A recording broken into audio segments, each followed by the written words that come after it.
मेरा सिर्फ इतना कहना है कि जो कानून बनाया गया है, विधानसभा को अधिकार है, विधानसभा ने उसे पारित कर दिया है।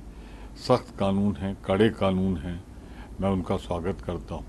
पर उसे पारित करने का अधिकार तो महामहिम श्री राज्यपाल के बाद राष्ट्रपति जी को होगा। वहाँ केंद्र की क्या सिफारिश होगी, ये देखने की बात होगी। पर मेरे दिमाग में एक बात बहुत चिंता पैदा कर रही है।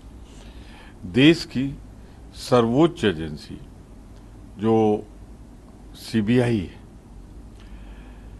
जिसे सुप्रीम कोर्ट ने बड़े भरोसे और विश्वास के साथ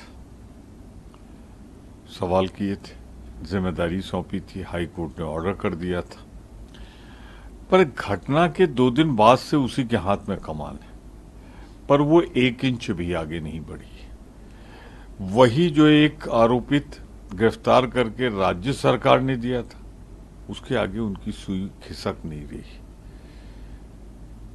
एक दूसरा आरोपित जो डॉक्टर को गिरफ्तार किया है, उस पर जो बातें छन कर आ रही कि भ्रष्टाचार के आरोप हैं, उस अपराध का आरोप नहीं। तो क्या सीबीआई पूरी तरह से इस मामले को सुलझाने में असफल हो रही है, या जो सुलझा दिया था पहले 2 दिनों में वही सब कुछ था? तो कुल मिलाकर मैं सिर्फ इतना चिंता व्यक्त करना चाहता हूं कि कानून का जो स्वरूप होगा वो तो राष्ट्रपति जी पे निर्भर करेगा, पर इसके तह में जाके ऐसी एविडेंस इकट्ठा करना चाहिए कि आरोपित छूटने न पाए, उसे सजा मिले।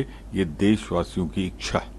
लेकिन सर, कैसे देखते हैं आप, लगातार एक राजनीतिक अखाड़ा बन चुका है जो है पश्चिम बंगाल, जहां पर बीजेपी लगातार घेर रही है पश्चिम बंगाल सरकार को लॉ एंड ऑर्डर के इशू। बीजेपी को तो शर्म आनी चाहिए।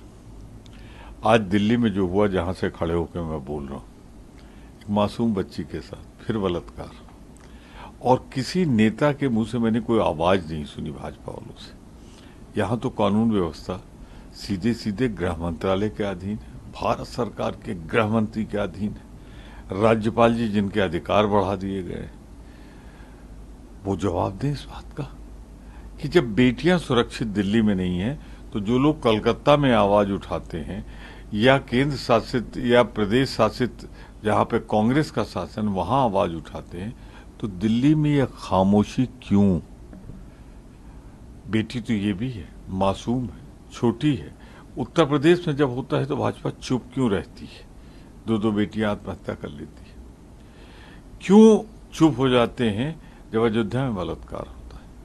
मैं सिर्फ इतना कहना चाहता हूं, बख्श दो, बलात्कार को तो राजनीतिक मुद्दा मत बनाओ। ये सर्वाधिक घृणित अपराध है। सर, महामहिम को अधिकार दे दिया है कि अब जो जनरल बॉडीज और जितने बोर्ड हैं उसमें अपॉइंटमेंट कर सकते हैं। केंद्र सरकार की सिफारिश पे किया होगा। पर मैं एक सवाल पूछना चाहता हूँ, क्या सर्वोच्च न्यायालय ने अपने निर्णय में ये नहीं कहा था कि दिल्ली चलाने का अधिकार चुनी हुई सरकार को होना चाहिए? आपने वो अधिकार उसी के 2-3 दिन बाद पार्लियामेंट में इनैक्ट करके, बिल पास करके सौंप दिया। वो आज लॉ ऑफ द लैंड। और अब जो बचा कुचा था, आपने वो अधिकार भी दे दिए केंद्र को। तो क्या सुप्रीम कोर्ट के भावनाओं के खिलाफ नहीं है? आजकल उत्तर प्रदेश जवाबी कव्वाली, अंताक्षरी बन गई है। एक दूसरे पर आरोप प्रत्यारोप लग रहे हैं। मैं चाहता हूं कि आरोप प्रत्यारोप की जगह विकास हो, तरक्की हो। मान लीजिए पहले कुछ छूट गया है, तो आपको कौन रोक रहा है? पिछले 6 साल से, 7 साल से आप तो करिए। या मैनपुरी में विकास करने में दिक्कत है, या जहां पे सापा, कांग्रेस या दूसरे विरोधी दल है, वहां पे आपको कोई कठिनाई आ रही है? ये तो जनता को दंड दे रहे हैं, जिसने जनादेश देके आपके विरोध में लोगों को निर्वाचित किया है। तो विकास करिए, खूब करिए। जी न्यूज़।